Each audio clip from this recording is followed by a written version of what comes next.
Hi everyone, today we'll be discussing the next theory of the acids and bases. So the theory is the Lux flood concept of the acids and bases. In the previous lecture we have discussed about the Lorry-Bronsted concept of acids and bases. So let us revise the Lorry-Bronsted concept. So according to the Lorry and the Bronsted, the acids and bases are any species, whether they are cationic, anionic, or the molecule that can accept or donate the protons, right? So acids are the species that can donate the protons, and the bases are the species that can accept the protons. So Lorry and Bronsted ने acids और bases को hydrogen ion के terms में या फिर proton के terms में discuss किया है या फिर डिफाइन किया है, right? Then we have discussed about the conjugate acids and bases. So what were the conjugate acids and bases? जब भी एसिड और बेस एक दूसरे के साथ रिएक्ट करते हैं तो उसके करस्पॉन्डिंग वीक एसिड और वीक बेस फॉर्म होते हैं, जिनको हम कॉन्जुगेट एसिड्स एंड बेसेस बोलते हैं.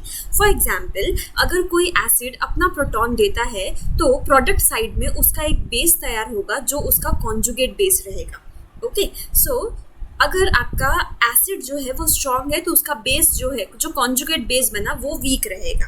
सिमिलरली अगर आपका बेस जो है वो प्रोटॉन को एक्सेप्ट कर रहा है तो प्रोडक्ट साइड में उसका एक एसिड बनेगा, and hence we have the conjugate acid and base के pairs, right? So this is all we have discussed in the previous lecture. Now in today's lecture we'll be focusing on the Lux flood concept of the acids and bases. So Lux and Flood, these are the two different scientists who have given the concept of the acids and bases. So here you can see a reaction. In this you can see MgO is reacting with SO3, right? So here you can see the product that is formed is MgSO4. इसका मतलब ये है कि SO3 जो है उसने Mg का oxygen accept किया, इसीलिए हमको SO4 मिला. From here we can say that MgO, this is an oxide ion donor. उसने क्या किया? उसने O2 माइनस को डोनेट किया है, right? Whereas SO3, this is an O2 minus acceptor. Okay, so यहाँ से लक्स फ्लड ने जो एसिड्स और बेसिस को डिफाइन किया है, that is on the basis of the oxide ion acceptor donor species. Okay, so here you can see SO3 has been converted to SO4. इसका मतलब उसने oxide ion को accept किया है, right? So the species that are oxide ion acceptor, they are acids, and the species which are oxide ion donor, they are the bases. Okay, so according to the Lux and the Flood, an acid is an oxide ion acceptor, okay, while a base is an oxide ion donor. So now let us see certain examples of the Lux Flood acids and bases. Okay, so here this is nothing but the column of acids, bases, and these are the corresponding reactions and their products. Okay, so now here you can see CaO reacts with SiO2, we get CaSiO3. इसका मतलब calcium oxide ने अपना oxygen जो है वो SiO2 को दिया, इसलिए हमको यहाँ पे SiO3 मिला, right? Now since SiO2, okay, इसने क्या किया है? इसने एक्सेप्ट किया है, right? Okay, so there is okay, SiO2 has accepted the oxide, so इसको क्या रहना चाहिए? This should be an acid, right? And calcium oxide ने ऑक्साइड आयन जो है वो डोनेट किया है, therefore this should be a base. Okay, so calcium oxide is a base, and SiO2, since it is accepting an oxide ion, therefore it is an acid. Okay, यहाँ दिख नहीं रहा है तो I'll write it above. This is an acid. Okay, similarly you can see barium oxide. Barium oxide reacts with calcium, reacts with carbon dioxide, so you have got barium carbonate. Again CO2 has accepted a oxide ion, and hence we have got CO3, that is carbonate. Therefore CO2 will be an acid and BaO will be an base, right? Similarly we have further reactions where you can see these are accepting the oxide ion, and these are all donating the oxide ion, right? And hence जो species oxide ion accept करती है वो हमेशा acid होती है lux flood के हिसाब से, और जो स्पीशीज ऑक्साइड आयन को डोनेट करती है वो बेस होती है, right. So now this again we will see in the form of the amphoteric substances. So now amphoteric substances, so here you can see ZNO, right. ZNO is amphoteric, zinc oxide, this is amphoteric, मतलब वो acid भी हैं और वो base भी हैं. So let us see कैसे हो है, ठीक है. So now ZNO को अगर मैंने ऑक्साइड आयन ऐड किया तो मुझे मिलेगा ZnO2 माइनस, राइट. इसका मतलब ZnO ने यहाँ पे ऑक्साइड आयन जो है वो एक्सेप्ट किया है, मतलब in this case ZnO is acting as an acid. Okay, now here you see again we have ZnO में से हमने अगर ऑक्साइड आयन को माइनस किया तो हमको मिलेगा Zn2 प्लस, राइट. इसका मतलब यहाँ पे ZnO is giving the oxide ion, it means यहाँ पे it is a base. Okay, this means that ZnO is also an acid and zinc oxide is also an base, right. Similarly aluminium is also amphoteric. So यहाँ पे aluminium का oxide है Al2O3. अगर इसमें मैंने O2 oxide ion अगर add किया तो यहाँ पे मुझे मिलना चाहिए 2 molecules of AlO2. ओके, यहाँ पे O3 है, एक और ऐड करूँगी तो 4 हो जाएगा, hence 2 2s are 4 and aluminium 2, so Al2O3, right. तो यहाँ पे क्या किया हमने ऐड किया, मतलब what is happening, Al2O3 is accepting an oxide ion, मतलब this is a base, this is an acid over here, right. And in the last reaction here you can see Al2O3 minus 3 oxide ion. तो यहाँ से अगर मैंने तीनों oxide ion को निकाल दिया तो मुझे क्या मिलेगा, 2Al3 plus 3O2 minus. So यहाँ पे क्या हो रहा है, it is giving, right, it is donating an oxide ion and hence it is a base in this case. Okay, so in the amphoteric substances it can we can say that it behaves or it has a tendency to lose or gain an oxide ion, right. In this way we can explain the acidity and the basicity or the substances that acts as acids and bases according to the Lux flood concept. Okay, so this is all about the Lux flood concept. So Lux flood concept में हमको एक बात ध्यान में रखना है कि Lux flood जो है ये हमको ऑक्साइड आयन एक्सेप्टर और डोनर के टर्म्स में एसिड्स और बेसिस को डिफाइन करते हैं, ठीक है. अब हम आगे बढ़ेंगे towards the next concept, that is the Lewis concept of the acids and bases. Okay, so now here you can see a reaction. I have A and I have B. A is acid and B is a base. Okay, now how they will act, और हम कब बोलेंगे कि वो एक Lewis acid है या Lewis base है, right. So here you can C base के ऊपर 2 डॉट इलेक्ट्रॉन्स है, मतलब एक लोन पेयर उसके पास है. तो जब भी ये बेस अपना लोन पेयर देता है, राइट, या फिर लोन पेयर को ही हम नॉन बॉन्डिंग इलेक्ट्रॉन्स भी कहते हैं, ठीक है. तो जब भी बेस अपने नॉन बॉन्डिंग इलेक्ट्रॉन्स या लोन पेयर्स डोनेट करता है तब कौन सा बॉन्ड फॉर्म होता है, तब जो बॉन्ड फॉर्म होता है that is a coordinate bond. Okay, कौन सा बॉन्ड, कोऑर्डिनेट बॉन्ड फॉर्म होता है, right. And we get a complex जिसको हम बोलते हैं adduct.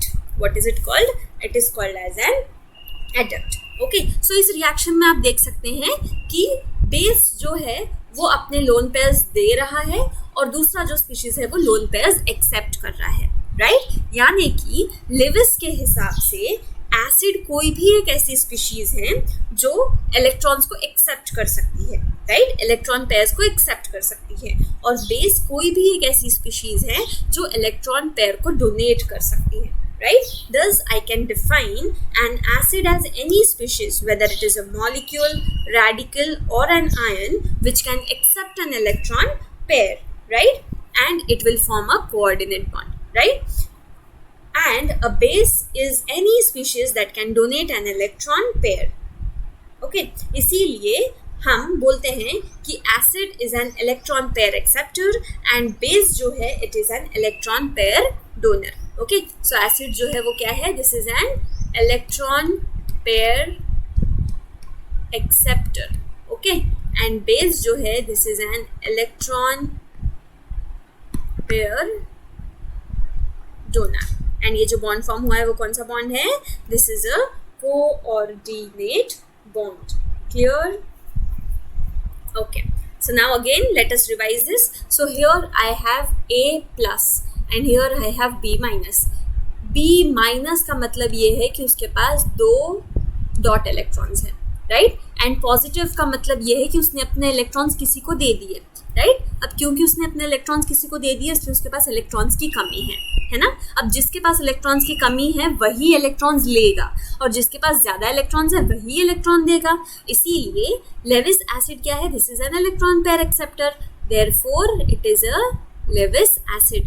And the one which is an electron pair donor that is a Lewis base. ठीक है, सो अब जो लेविस एसिड है वो इलेक्ट्रॉन्स को एक्सेप्ट कर रहा है, तो वो कहाँ इलेक्ट्रॉन एक्सेप्ट करेगा, it will accept the electron in the vacant orbitals, right. So whenever this electron or this negative charge is, the electrons in the negative charge is given to an acid, a bond is formed. This bond is formed as the coordinate bond. So this is 2 electron covalent bond.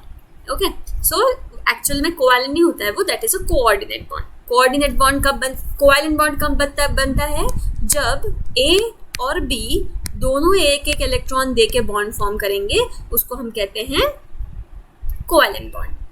अगर A और B में से कोई एक ही दोनों electron दे रहा है तो उसको हम बोलते हैं कोऑर्डिनेट बॉन्ड. तो यहाँ पे सिर्फ B अपने इलेक्ट्रॉन्स दे रहा है इसलिए इसको हम बोलेंगे कोऑर्डिनेट बॉन्ड. ओके, सो यहाँ पे इसको हम क्या बोलेंगे, Lewis acid base complex. Okay, so this is called as the Lewis acid base complex. Okay, so यहाँ से हम ये भी बोल सकते हैं कि लेविस एसिड जो है वो क्या है, this is an electrophile. Okay, so Lewis acid जो है वो क्या है, दिस इज एन इलेक्ट्रोफाइल. अब क्यों electrophile, okay, why, because the name itself says that it is electron loving, है ना, या फिर इलेक्ट्रॉन सीकर. सो आप देख सकते हैं ए के पास इलेक्ट्रॉन्स की कमी है और वो चाहता है कि उसके पास इलेक्ट्रॉन्स आए, इसीलिए वो क्या है, इसीलिए वो एक इलेक्ट्रोफाइल है, राइट. एंड आपका जो एसिड है वो हमेशा डेफिशिएंट रहेगा इलेक्ट्रॉन्स में, है ना, उसके पास ज़्यादा इलेक्ट्रॉन्स कभी भी नहीं रहेंगे. सो जो भी कटायंस हैं, right, they will be all Lewis acids.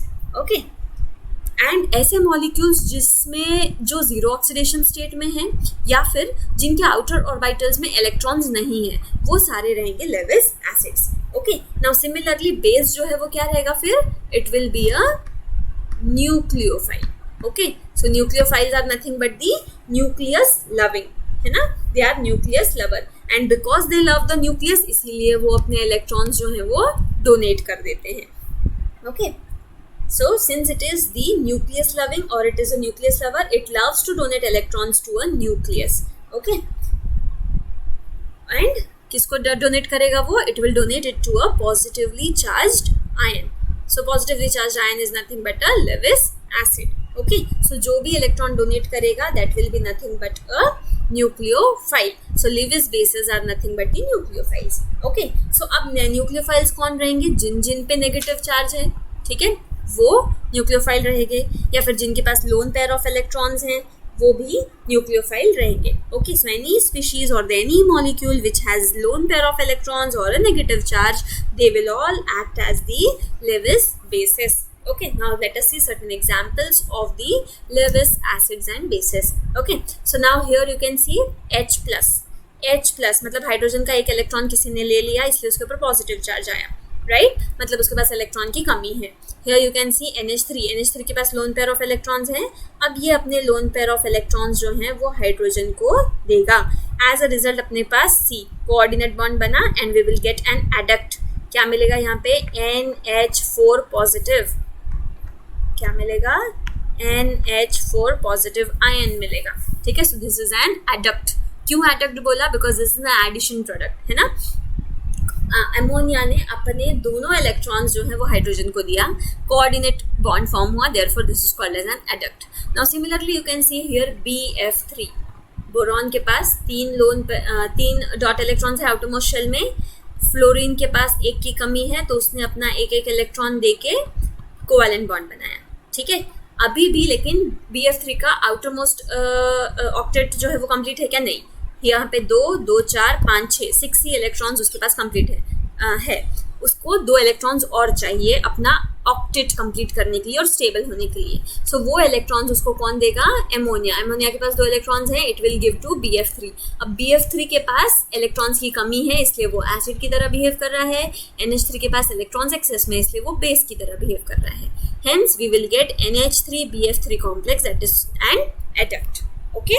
Now similarly AG के ऊपर पॉजिटिव चार्ज है, मतलब इलेक्ट्रॉन की कमी है ना. एंड यहाँ पे अमोनिया है, सो अमोनिया के जो लोन पेयर्स हैं वो इसको डोनेट किए जाएंगे. सो AG will form adduct in this form. Okay. Similarly SO3 sulfur comes in the oxygen family only. ठीक है, 2, 2, 4, 5, 6 इलेक्ट्रॉन्स आउटरमोस्ट में है. 3 ऑक्सीजन डबल बॉन्ड बनाएंगे. ठीक है, अगेन यहाँ पे क्या हो रहा है? ये वाला it is empty. Okay. Now since this space is empty, उसका आउटरमोस्ट ऑक्टेट अभी भी कंप्लीट नहीं है, इसलिए it is receiving an electron from the OH2, that is water, है ना. As a result we will get this adduct. Okay, in this form you will get the adduct in this reactions. Okay. So इसी को हम जो Levi's acid base concept है, इसी को हम न्यूट्रलाइजेशन रिएक्शन भी बोलते हैं. ठीक है, जब भी कोई एसिड और बेस के बीच में कोऑर्डिनेट बॉन्ड का फॉर्मेशन होता है, उसी को हम कहते हैं neutralization reaction. Okay. So the product और the adduct form is called as a neutralized product. Okay. So this is all about the Lewis acid and base concept. So here I finish this chapter, this unit. I hope you have understood, and in case you have any doubts, feel free to ask me any questions. Thank you so much.